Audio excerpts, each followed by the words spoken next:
आज की कहानी है तेनालीराम की कहानियों के संग्रह से लाल मोर। तो कहानी पसंद आए तो वीडियो को लाइक करना ना भूलें और चैनल को भी सब्सक्राइब कर लें। तो चलिए कहानी शुरू करते हैं।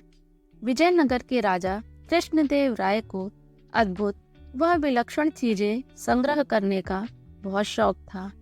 हर दरबारी उन्हें खुश रखने के लिए ऐसी ही दुर्लभ वस्तुओं की खोज में रहता था, ताकि वह चीज महाराज को देकर उनका शुभ चिंतक बन सके तथा रुपया भी ऐंठ सके। एक बार एक दरबारी ने एक अनोखी चाल चली। उसने एक मोर को रंगों के एक विशेषज्ञ से लाल रंगवा लिया और उस लाल मोर को लेकर वह सीधा राजा कृष्णदेव राय के दरबार में पहुंचा और राजा से बोला, महाराज, मैंने मध्य प्रदेश के घने जंगलों से आपके लिए एक अद्भुत व अनोखा मोर मंगवाया है। राजा कृष्णदेव राय ने उस मोर को बड़े गौर से देखा। उन्हें बड़ा ताज्जुब हो रहा था। लाल मोर, वास्तव में आपने हमारे लिए अद्भुत चीज मंगाई है। हम इसे राष्ट्रीय उद्यान में बड़ी हिफाजत से रखवाएंगे। अच्छा, ये बताओ कि इस मोर को मंगाने में तुम्हें कितना रुपया खर्च करना पड़ा। दरबारी ने अपनी प्रशंसा सुनी तो वह प्रसन्न हो उठा। बड़े ही विनम्र भाव से वह राजा से बोला, महाराज, आपके लिए यह अनोखी वस्तु लाने के लिए मैंने अपने 2 सेवक पूरे देश की यात्रा पर भेज रखे थे।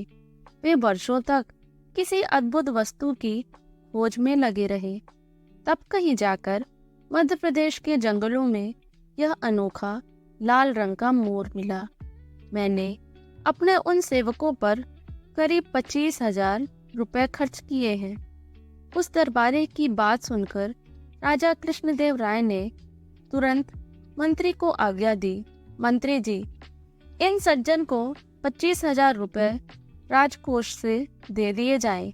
मंत्री को यह आज्ञा देकर राजा ने दोबारा उस दरबारी से कहा, यह तो आपको वह रुपया दिया जाता है जो आपने खर्च किया है। इसके अलावा 1 सप्ताह बाद आपको उचित पुरस्कार भी दिया जाएगा। दरबारी को भला और क्या चाहिए था। वह तेनालीराम की ओर कुटिल भाव से देखकर मुस्कुराने लगा। तेनालीराम उसके मुस्कुराने का मतलब समझ गया, लेकिन समय को देखते हुए उसने चुप रहना ही उचित समझा। तेनालीराम यह भी समझ गया कि लाल रंग का मोर किसी भी देश में नहीं होता, कहीं भी नहीं पाया जाता। उसे लगा यह सब अवश्य ही इस दरबारी की कोई चाल है। बस फिर क्या था, तेनालीराम ने दूसरे ही दिन उस रंग विशेषज्ञ को खोज निकाला जिसने लाल मोर तैयार किया था। तेनालीराम 4 और मोर लेकर उस चित्रकार के पास पहुंचा।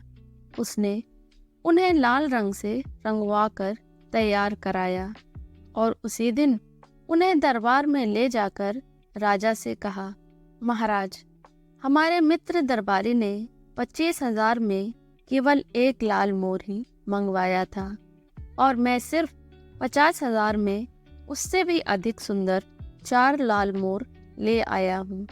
राजा ने देखा, सचमुच तेनालीराम के चारों मोर उस दरबारी वाले मोर से कहीं अधिक सुंदर और सुर्ख लाल रंग के थे। राजा को आज्ञा देनी पड़ी। तेनालीराम को राजकोष से 50,000 रुपए फौरन दे दिए जाएं। राजा कृष्णदेव राय की यह आज्ञा सुनते ही तेनालीराम ने एक आदमी की ओर इशारा करते हुए राजा से कहा, महाराज, पुरस्कार का सही अधिकारी यही कलाकार है, मैं नहीं हूँ। यह आदमी एक अनोखा चित्रकार है। यह किसी भी वस्तु का रंग बदलने की कला में निपुण है। इसी ने नीले मोरों का रंग लाल करने की कला दिखाई है। अब राजा को सारा फरेब समझते देर नहीं लगी। वह समझ गए कि पहले दिन दरबारी ने उन्हें मूर्ख बनाकर रुपया ठगे थे। राजा ने फौरन ही उस दरबारी पर 25,000 लौटाने के साथ ही 5,000 रुपए जुर्माने का आदेश दिया और चित्रकार को पुरस्कृत किया। दरबारी बेचारा क्या करता, वह अपना सा मुंह लेकर रह गया। राजा कृष्णदेव राय को खुश करने की सनक के चक्कर में 5,000 रुपए भी गंवाने पड़े। आज की कहानी इतनी ही। कहानी पसंद आई हो तो लाइक करें। तब तक के लिए थैंक यू फॉर वॉचिंग। जय हिंद, जय भारत।